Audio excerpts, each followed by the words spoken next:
समृद्धी महामार्ग अमरावतीमधून पण जातो, हा विकासाचा महामार्ग ठरणार आहे असे आम्ही मनामध्ये निश्चय केला आणि देवेंद्रजींच्या मार्गदर्शनाखाली मी रस्त्यावर उतरून त्या ठिकाणी समृद्धी महामार्ग पुढे नेला. आणि म्हणून आपण म्हणतो, मुश्किल नहीं है जीत की राह, मुश्किल नहीं है जीत की राह, ठान लिया जो तू अगर, वो मंजिल खुद चलकर आएगी, नाप दे जो तू डगर. आणि म्हणून जेव्हा आपण कुठलंही असं अशक्य काम नाहीये, परंतु आपल्याला इच्छाशक्ती पाहिजे, मनापासून आपण ठरवलं पाहिजे की होणार होणार होणार. आणि म्हणून 2.5 वर्षात जे काम आम्ही केलं त्याची सगळे आपण साक्षीदार आहात. आणि मुंबईतला कोस्टल रोड असेल, मुंबई नवी मुंबईला जोड़नारा अटल सेतु आता, राम मोहन जी, नवी मुंबई में जो एयरपोर्ट बनेगा उसके वजह से उसमें भी आपका योगदान है, और उसके वजह से मुंबई एयरपोर्ट के ऊपर का जो लोड है वो कम हो जाएगा. और ये जो अभी अजीत दादा ने कहा कि 4:30 बजे 2:30 बजे इधर का टेक ऑफ होने वाला, वो जल्दी करो, वो भी जल्दी हम कर सकते, क्योंकि वहाँ हमें टाइम मिलेगा, वहाँ स्पेस मिलेगा. और इसलिए नवी मुंबई का एयरपोर्ट भी बहुत तेजी से बन रहा है. और मैं इतना ही कहूँगा कि आदरणीय देश के प्रधानमंत्री मोदी जी यहाँ पर विकास में हमारे साथ में हाथ बढ़ा रहे, योगदान दे रहे. ये डबल इंजिन की सरकार आहे. आणि म्हणून मुरली, तुम्ही सांगितलं मुरलीजी की सगळ्यात जास्त विमानतळ गेल्या 10 वर्षात 86 विमानतळ वाढले.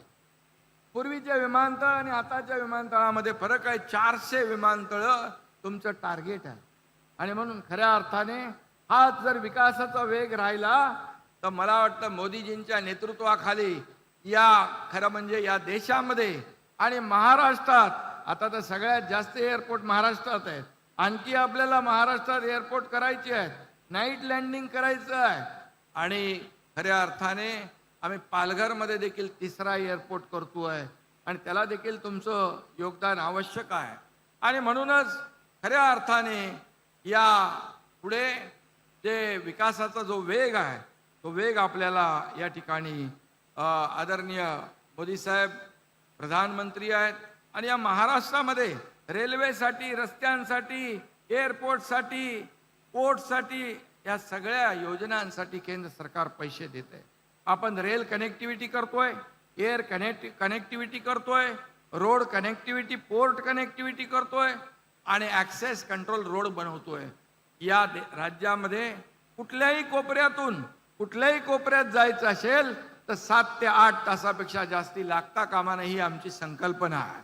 आणि म्हणून नागपूर मुंबई पूर्वी 15 तास, 20 तास, 18 तास लागायचे. आता पाहतोय आपण 6 ते 7 तासात, 8 तासात मुंबईमध्ये पोहोचेल. आणि मला वाटतं आता अमरावतीवर मुंबईला 6 तासात माणूस जाईल. 6 तासामध्ये अमरावतीचे पालकमंत्री बावनकुळे आता 6 तासात नागपूर टू मुंबई. हे चमत्कार जो आहे हा समृद्धी महामार्गाचा आहे. आणि म्हणून मी एवढंच सांगतो, या ठिकाणी एअरपोर्ट झाला आहे, आता फ्लाइंग क्लबचा देखील शुभारंभ झालेला आहे. मोठी जागा आहे, फ्लाइंग क्लब होईल, मोठ्या प्रमाणामध्ये ट्रेनर मिळतील, पायलट आपल्याला मिळतील. आणि खरं म्हणजे तिथून विमान जेव्हा आकाशात झेपावतील तेव्हा त्यांच्यासोबत अमरावतीची प्रगती आणि विकासही झेप घेणार आहे. आणि खऱ्या अर्थाने अशा प्रकारच्या पायाभूत सुविधा देणारं महाराष्ट्रातलं नंबर 1चं आपलं राज्य आहे. अनेक विकास प्रकल्प आज सुरू आहेत, अनेक विकासाच्या योजना या ठिकाणी सुरू आहेत. आणि म्हणून आज मी एवढंच सांगतो की आता अमरावती हा 7 तासावर, ब्रेकफास्ट अमरावतीत करायचा आणि दुपारचं जेवण मुंबईत करायचं, अशा प्रकारचा तुमचा समृद्धी महामार्ग होता. पण आता विमानामुळे 1.5 तासात तुम्ही मुंबईला पोचाल. आणि हे विमानतळ मगाशी अजितदादांनी सांगितलं 92 पासून सुरू झालं, पण मध्ये त्याचं काय झालं माहीत नाही. पण जेव्हा देवेंद्रजी मुख्यमंत्री झाले त्यानंतर पुन्हा त्याला गती आली, मी मुख्यमंत्री झाल्यानंतर त्याला आणखी गती दिली. आणि आजचा दिवस आपण या ठिकाणी पाहतोय. खरं म्हणजे राजकीय इच्छाशक्ती असेल तर काही अशक्य नाही. अशक्य गोष्टी आपण शक्य करून दाखवलेल्या आहेत.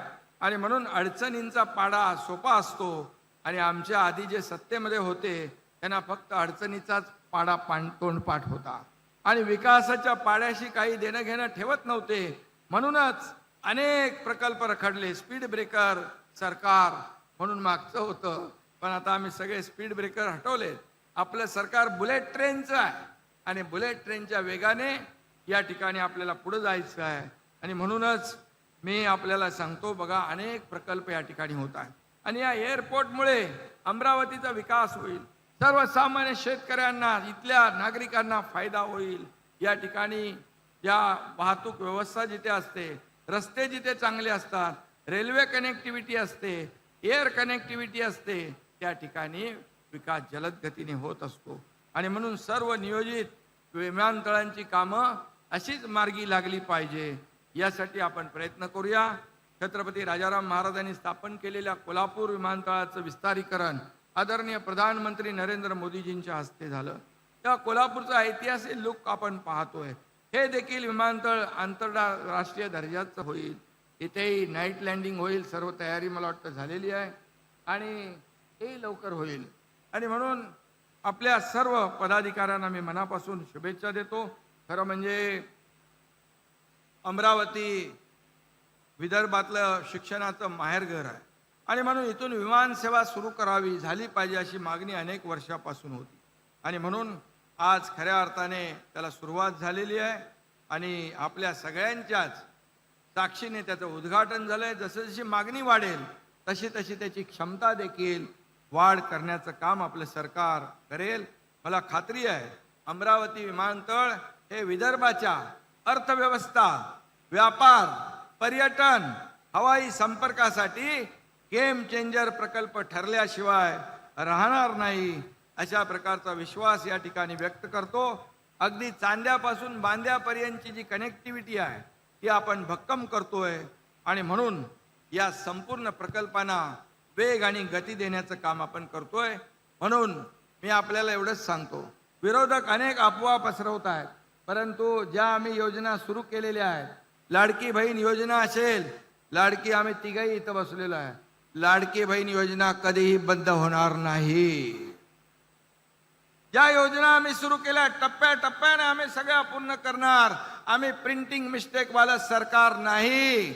अनेक लोकांनी निवडणुकात काळात वीज बिल माफ करतो म्हणून वीज बिल बंद केली, निवडून आल्यानंतर विजेची बिलं पाठवले. ते आमचं सरकार नाही, महायुतीचं सरकार आहे.